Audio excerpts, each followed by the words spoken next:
Isang mapayapa at mapagpalang araw sa inyong lahat, mga kasiyasat worldwide. Welcome back sa aking Lakay Siyasat TV YouTube channel at dito pa rin sa aking page, Lakay Siyasat Journal. Ngayong araw ay ika-24 na Agosto 2026. Oras alas 3 na ng hapon. So ang inyong lingkod ay magbibigay ng isang mensahe ngayong araw na magagamit naman ng ating mga kasiyasat worldwide na gabay sa kanilang buhay, At lalong-lalo na yung mga miyembro natin ng Kanlupunang Mananaliksik at Mamamahayag ng Pilipinas Inc. Okay, ang ating quote of the day ay, huwag mong sukatin ang iyong buhay sa dami ng iyong natanggap, kundi sa kabutihang na ibahagi mo sa iba. Yan. So, alam nyo mga kasiyasat worldwide, bagamat hindi ito direktang talata mula sa Biblia, ang diwa nito ay malinaw na naaayon sa aral ng ating banal na kasulatan. So, alright, there are 4 biblical explanation ng ating paksa o ang ating mensahe ngayong araw. Una, ang tunay na pagpapala ay hindi lamang para sa atin. In other words, para sa lahat. Kapag tayo ay pinagpala, dapat pagpalain din ang iba. Okay? Hindi nga lang sa totoong buhay, hindi lang kasi lahat ng nagpapala, ang pagpapala na ating natatanggap ay pari-parihas. May mga mas malalaki, meron yung mas maliit. Hindi pari-parihas yan kasi yun naman ang katotohanan.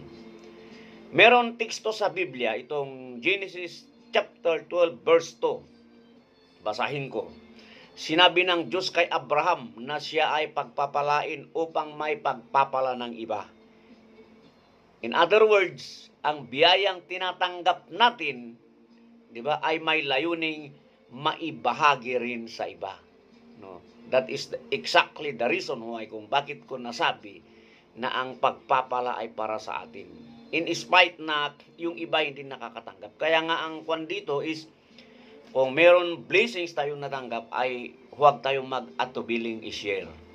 Sapagkat mapalad yung namimigay, di ba? O nagtataguyod sa pangangailangan ng iba. Pangalawa, na basihan o rason is tinawag tayo at inuutosan na gumawa ng mabuti. Siyempre, sino yung tumawag sa atin? Ang ating makapangyarihang Diyos. Batay sa Galatia 6 verses 9 to 10, hinihikayat tayo na huwag magsawa sa paggawa ng mabuti sa ating kapwa at sasamantalahin ang pagkakataong gumawa ng mabuti sa lahat. No? Hindi lang sa isang tao, bagkus sa lahat. Kaya kahit ito ay maliit lang na tulong, mabuting salita, pag-unawa, katapatan, ay lahat yun may halaga sa paningin ng ating makapangyarihang Diyos. Ibig sabihin, yung mga pagpapalang ito ay hindi lamang mga personal na bagay. Yun yung ang pinupunto natin dito. So kung makapagturo tayo ng mga mabubuting gawain sa ating kapwa, di ba? Iyon ay halimbawa ng mga pagpapala na maibibigay natin sa kanila at yun din ay kalugod-lugod sa mata ng Diyos. So take note, ang pagpapala ay hindi lang personal o hindi lang material na bagay. Okay? Dito tayo sa pangatlo. Ang pagbibigay ay higit na mahalaga kaysa sa pagtanggap. Ayon naman sa Gawa, chapter 20, verse 35, ipinaalala ng ating makapangyarihang Diyos na hindi na mapalad ang magbibigay. Higit na mapalad ang magbigay sa kapwa kaysa tumanggap. Pero dapat ang pamimigay ay hindi pakitang tao o gagawin natin ito for propaganda purposes, di ba? Para magkaroon lang tayo ng maraming views kung tayo ay vlogger, no? Hindi dapat ganun. Kasi magiging makabuluhan lang ang pagbibigay ng biyaya sa kapwa sa mata ng ating makapangyarihang Diyos kapag ginamit natin ito upang makatulong sa kapwa-tao. Yung tulong na tunay na walang ibang purpose na hindi maganda. So tandaan natin yun, mga kasyasat. At itong panghuli, ang kabutihan ay dapat gawin ng bukal sa puso. Diba? Ulitin ko, bukal sa puso, hindi yung tayo ay napipilitan. Hindi yung tayo ay may ibang rason kung bakit natin ginawa yun. Ayon naman sa Mateo chapter 5 verse 16, tinuruan tayo ng makapangyarihang Diyos na dapat makita ng iba ang ating mabubuting gawa.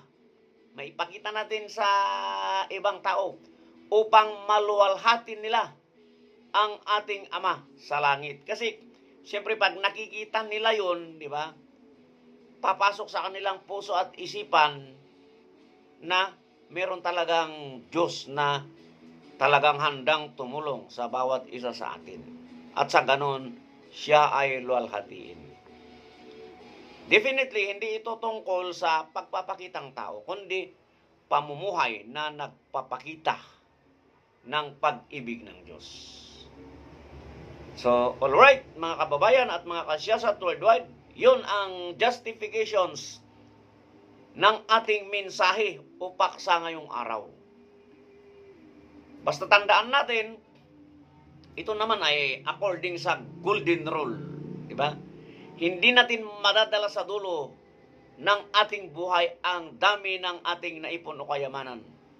Ngunit, ang kabutihang naitanim natin sa kapwa, sa buhay ng ibang tao, ay maaring mananatiling alaala at pagpapala kahit lilipas man ang napakatagal na panahon.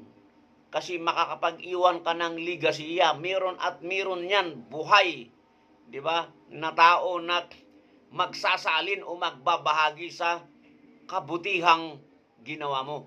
Kahit ilang henerasyon pa ang makalipas. Kaya, habang may pagkakataon, gumawa tayo ng mabuti. Yun naman yung ano nito eh. Dahil ang buhay na tunay, na ng mga pinagpala ay hindi lamang yung tayo ay tumanggap ng biyaya. It bagkus, siyempre yung pagbibigay natin ng mga biyaya sa iba. Yung mga natanggap nating biyaya, ibigay natin sa iba. Kaya nga mayroong kasabihan sa wikang English that share your blessings.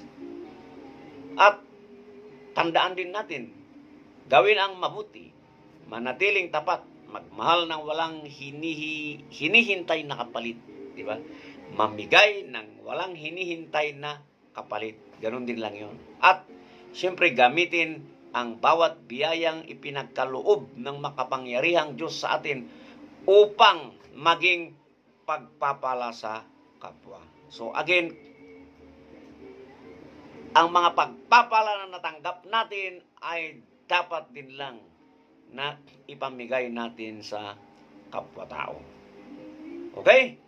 Hanggang sa muli, basta laging tandaan na iwasan natin ang fake news, huwag magpalinlang at ugaliing magsiyasat.